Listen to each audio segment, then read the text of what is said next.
My fellow Americans, tonight I speak to you not as a candidate, not as a public official, not as someone seeking power or position, but as a citizen of the United States of America, as someone who has lived long enough to see this country at its best and at its worst, as someone who loves this nation with a loyalty forged by time, by struggle, and by hope, as someone who believes deep in his bones that America is worth fighting for, not with anger or hatred, but with decency, courage, and compassion.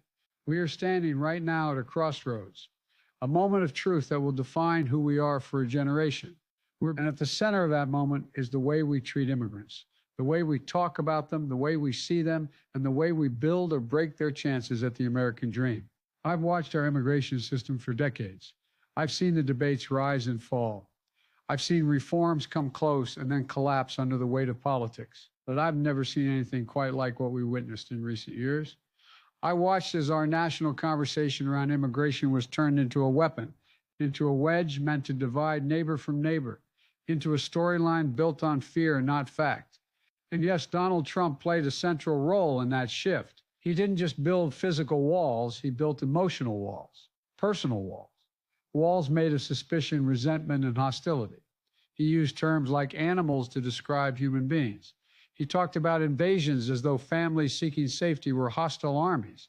He made promises of mass deportations so sweeping that they would have torn apart communities all across this country, communities that had been built over decades by people who worked hard, paid taxes, raised their children, and contributed in every meaningful way.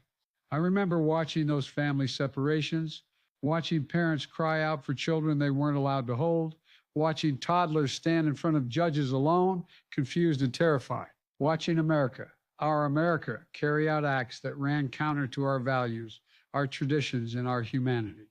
Those moments left a mark on all of us, and the scars they left on those families, some of them may never heal. Trump said he would stop the invasion, but let me ask you something honest, straight from the heart. Who was invading? Was it the child running from cartel violence? The mother who walked hundreds of miles because she believed America was the one place where her children could sleep without fear? Was it the teenager fleeing forced conscription by gangs? Or the worker who came here hoping for nothing more than a chance to earn an honest living? No, the only thing invading our country was fear. Fear used as a political strategy. Fear used to divide us. Fear used to make us believe that compassion is weakness and cruelty is strength. And that, my fellow Americans, is not the country I grew up believing in. That's not the country generations of immigrants helped build. I believe in a different America.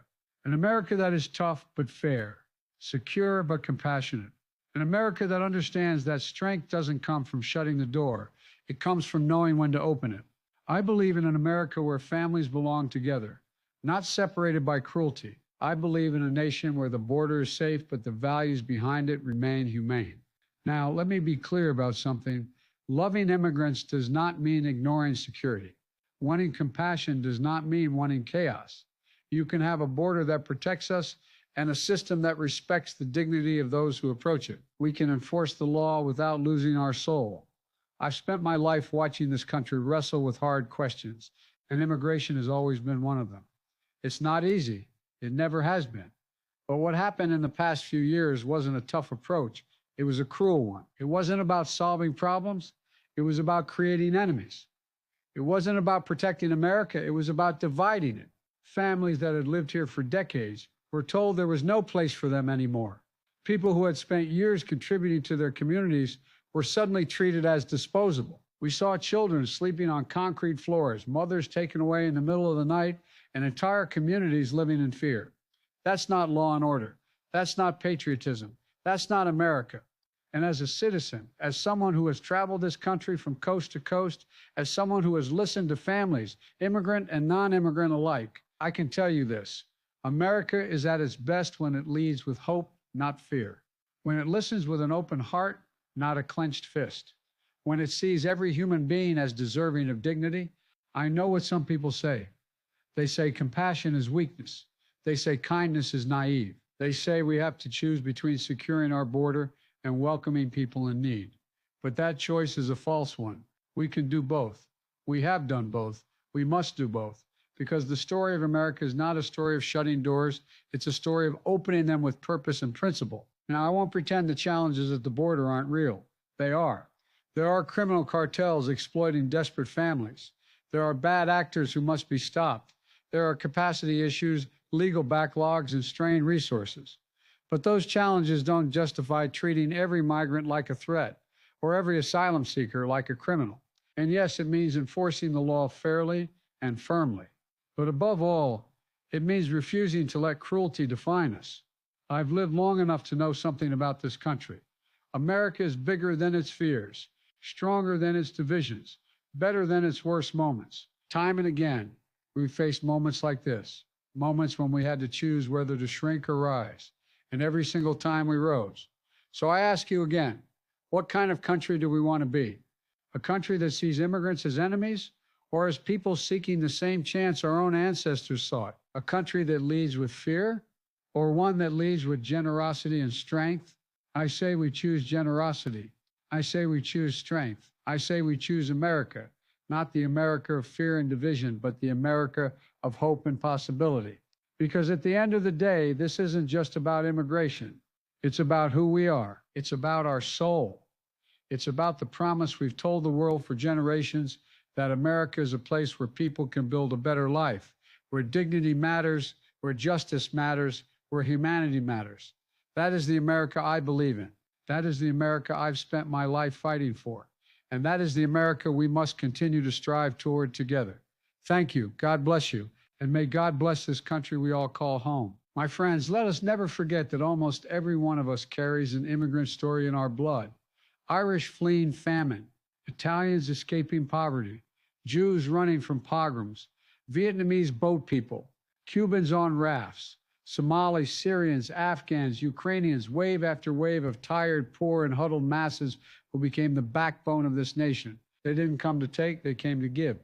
They built our railroads and our skyscrapers, harvested our fields, started our corner stores, cured our diseases, and wrote our greatest songs. They fought and died under our flag in every war.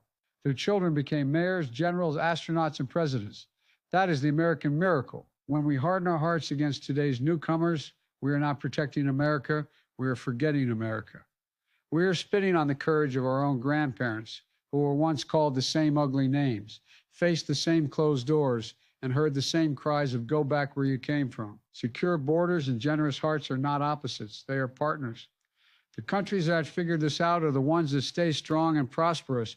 When we give people legal ways to come work and contribute, illegal crossings go down, wages go up, communities grow safer, and America grows greater. Imagine an immigration system that actually works.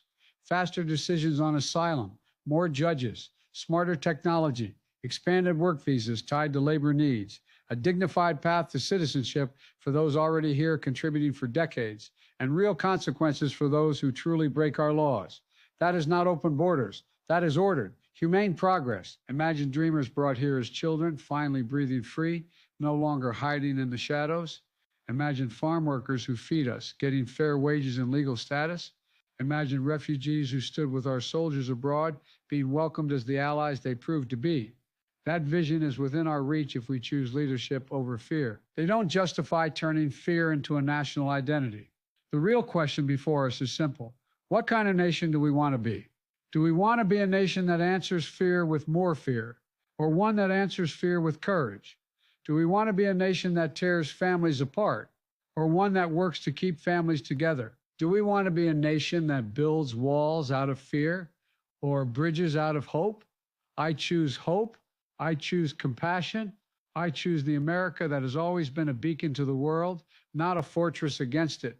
That doesn't mean ignoring reality. It means shaping reality with honesty and heart. It means strengthening our immigration system so it works for our security, for our economy, and for our values. It means creating clear legal pathways so fewer people resort to dangerous journeys. It means investing in border technology, border personnel, and border communities. It means working with our neighbors to reduce the desperation that drives people north. To every immigrant and every child of immigrants watching tonight, you are not them, you are us. Your dreams are the American dream reborn. Your success is America's success. We see you, we need you, and we will fight for you, because fighting for you is fighting for the best version of ourselves. To every American worried about change, about jobs, about safety, I hear you. Your concerns are real and deserve real answers, not slogans. But turning immigrants into scapegoats will never fix a broken school, fill a pothole, or bring back a factory. Only hard work, fair rules, and shared prosperity will do that. And immigrants have always been part of the solution, never the problem. Let us pledge tonight to reject the politics of cruelty and division. Let us demand that every candidate, every party, every leader speak of immigrants with the respect due to fellow human beings. Let us measure our laws not by how tough they sound, but by whether they make us prouder to be Americans when we wake up tomorrow. My fellow citizens, the choice is ours. We can be the generation that shrank in fear and built a smaller, angrier nation, or we can be the generation that rose once again, that fixed what was broken, healed what was wounded, and proved to the world that America's heart is still big enough, its arms still strong enough, and its soul still generous enough to lead humanity forward. I know which America I choose. I know which America I choose. I know which America you will choose. Together, let us build it today, tomorrow, and for every generation yet to come. Thank you, and God bless America.